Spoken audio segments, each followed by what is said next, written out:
കാക്കനാട് വൻമരം കടപുഴകി info park റോഡിൽ പതിച്ചു.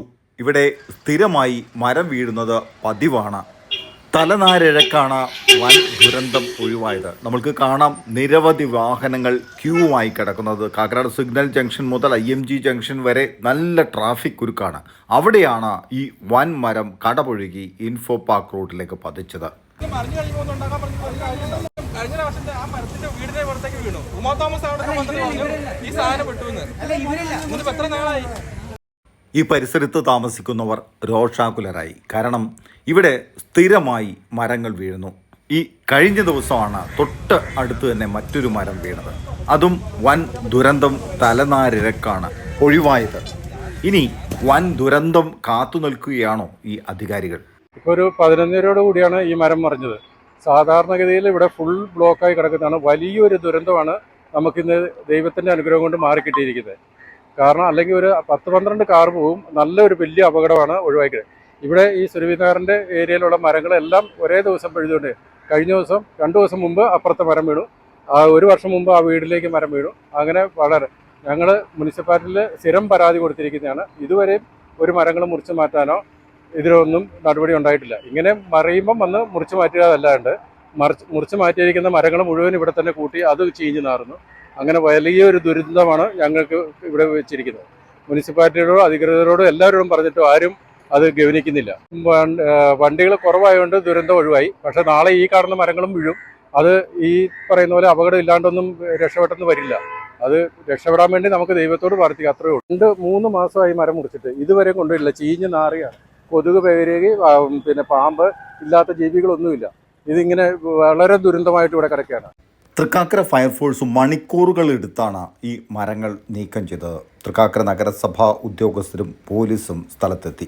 ഇതുവഴിയുള്ള ഗതാഗതം മണിക്കൂറുകൾ തടസ്സപ്പെട്ടു. ഇൻഫോ പാർക്ക് റോഡാണ്. ഇൻഫോ പാർക്ക് സുരഭി നഗറിന് നടുക്കൂടി പോകുന്ന റോഡാണ്. വാഹനങ്ങൾ നിരയായിട്ട് കിടക്കുന്നത് നമുക്ക് കാണാം.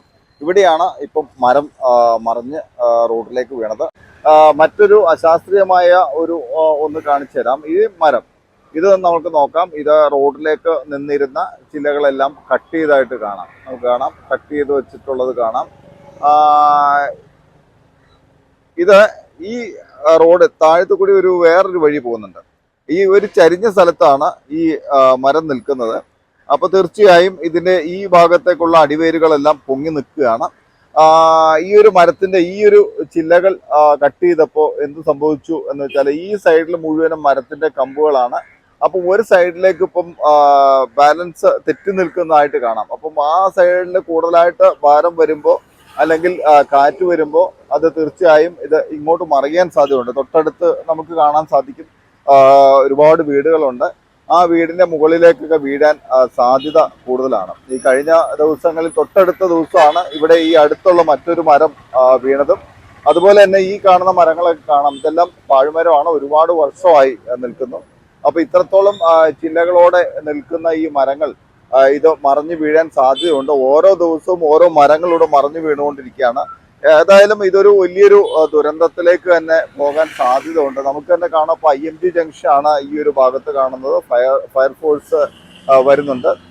ഏതായാലും ഈ ഒരു ഭാഗത്ത് നിരയായിട്ട് വാഹനങ്ങൾ കിടക്കുന്ന ഒരു പ്രദേശമാണ്. അവിടെയാണ് ഈ മരങ്ങൾ സ്ഥിരമായി കടപുഴകി റോഡിലേക്ക് വീഴുന്നത്. ഇതുപോലെ വാഹനങ്ങൾ നിരയായി കിടക്കുമ്പോൾ അത് പ്രത്യേകിച്ച് നമ്മുടെ സിഗ്നൽ ജംഗ്ഷൻ മുതൽ വാഹനങ്ങൾ നിരയായി കിടക്കുന്നത് കാണാം. അപ്പൊ ഇങ്ങോട്ടാണ് ഈ മരങ്ങൾ ഈ റോഡിലേക്കാണ് മറിഞ്ഞു വീഴുന്നത്. അപ്പൊ അത് വൻ ദുരന്തത്തിലേക്ക് വരാൻ സാധ്യതയുണ്ട്. ഏതായാലും ഇന്ന് മരം വീണപ്പോൾ ആ ഒരു ദുരന്തം ഒഴിവായി എന്ന് മാത്രം. അതുകൊണ്ട് അധികാരികൾ അത് വലിയൊരു വീഴ്ചയായി, അല്ലെങ്കിൽ ആ ദുരന്തം സംഭവിക്കാതിരുന്നത് ഒരു വലിയ വീഴ്ചയായിട്ട് കാണുമോ എന്നുള്ളതൊക്കെയാണ് നമ്മളുടെ ആശങ്ക. മുൻ അനുഭവങ്ങളുടെ വെളിച്ചത്തിലാണ് ഇതെല്ലാം പറയുന്നത്. അതുകൊണ്ട് വൻ ദുരന്തം ഒഴിവാക്കാൻ അടിയന്തരമായിട്ടുള്ള ഇടപെടലുകൾ ബന്ധപ്പെട്ട അധികാരികളുടെ ഭാഗത്തു നിന്ന്, ജില്ലാ ദുരന്ത നിവാരണ അതോറിറ്റിയുടെ ഭാഗത്തു നിന്ന് ഉണ്ടാകണം. ഞാൻ പ്രദീപ്, ന്യൂ ഇന്ത്യ, നന്മ 24.